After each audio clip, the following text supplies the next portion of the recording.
And welcome back to another daily devotion. I'm Pastor Roy here at Woodlawn Christian Church in Lake City, Iowa, and this devotion is for Monday, May 1st, May Day of 2023. We are in the book of 1 Corinthians, and we are in the last chapter. Today we're going to start chapter 16. We're going to look at just the first 4 verses today, though. We're just going to take a little bit of a nibble of it today. I apologize for missing a few days last week. I was away at a conference. It was a great conference, though. We went away feeling refreshed and renewed, revitalized, and encouraged. That's something I haven't necessarily left ministerial conferences with, a sense of encouragement in the last few years, to be honest. So for me, it was a wonderful thing to go to the DHF concert, the Disciple Heritage Fellowship Conference. Can't talk, forgive me. And I'm back in a sweatshirt because even though I'm recording this on April 30th and we would think we're getting spring-like weather, no, it's quite cold out and it's windy, it's brutal. So if you're here in Iowa, you know what it's like. It's been a windy, brutal day. So May Day, we were looking forward to April showers bring May flowers, and we sure praying for that. Anyway, let's get into the scripture. Let's look at these first 4 verses, and we'll talk about them just a bit. The collection for the saints is what these first 4 verses are called. All right. Forgive me. Now concerning the contribution for the saints, as I directed the churches of Galatia, so you also are to do. On the first day of every week, each of you is to put something aside and store it up as he may prosper. So the contributions need not be made when I come. And when I arrive, I will send those whom you accredit by letter to carry your gift to Jerusalem. If it seems advisable that I should go also, they will accompany me. All right. Here we've got Paul advising him, as he did in Galatia, about how to go about gathering up this offering for the saints back in Jerusalem. Now, I'm not sure why my printer is doing some stuff here. I'm not telling it to print things, so woo. At any rate, and in Galatians, in the letter to the church in Galatia, we learn about the Jerusalem Council. It's also in Acts, but in Galatia, he mentions that as part of the Jerusalem Council, the only thing they asked us was to remember to help the poor, something I really wanted to do. And that's in Galatians chapter 2, verse 10.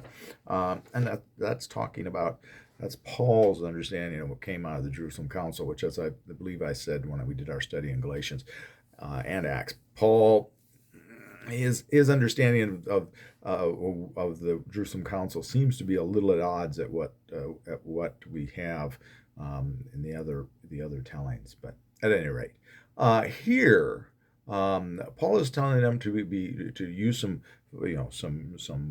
what do I want to say, foreplanning in their financing, to put a little bit away as they go so that they don't have this big burden of having to come up with the offering.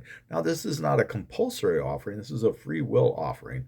This is not their tithing to the local church to help fund their local church. This is a special offering, if you will, like we do here at Woodlawn. If there's a tornado or hurricane, things like that, we typically, what we've done the last couple of years, rather than giving to some of the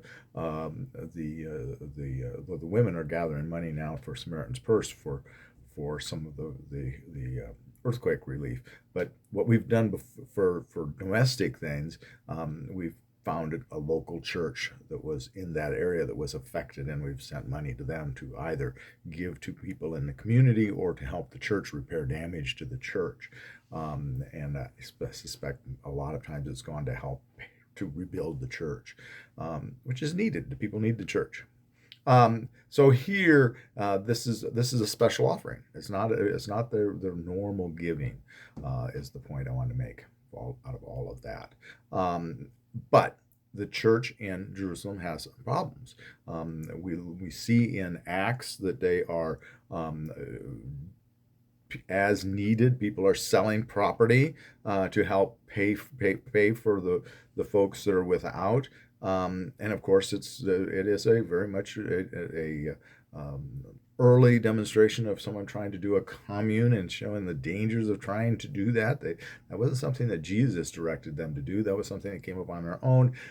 That kind of stuff just doesn't work, and that's an example of it because people were some people were very generous in selling assets to help out. But the problem is when you start selling cash generating assets like land to finance what would be operating expenses. I'm an old banker, old ag lender and commercial lender. When you start liquidating hard assets to cover operating costs, it's going to eat you up in the end. It's going to catch up with you unless some other aspect comes into there, something changes. So you want to be careful with that. And I've seen churches, I've seen even the region doing some things that I think are not sustainable. Let's put it that way, finance wise. But I digress. We won't pick on people too much there, but that's what's going on here. They're asking for that money. Now Paul does something else here that I think is really wise, something that I tried to emulate, and that is that Paul's not going to get involved in the counting of this money, the carrying of this money.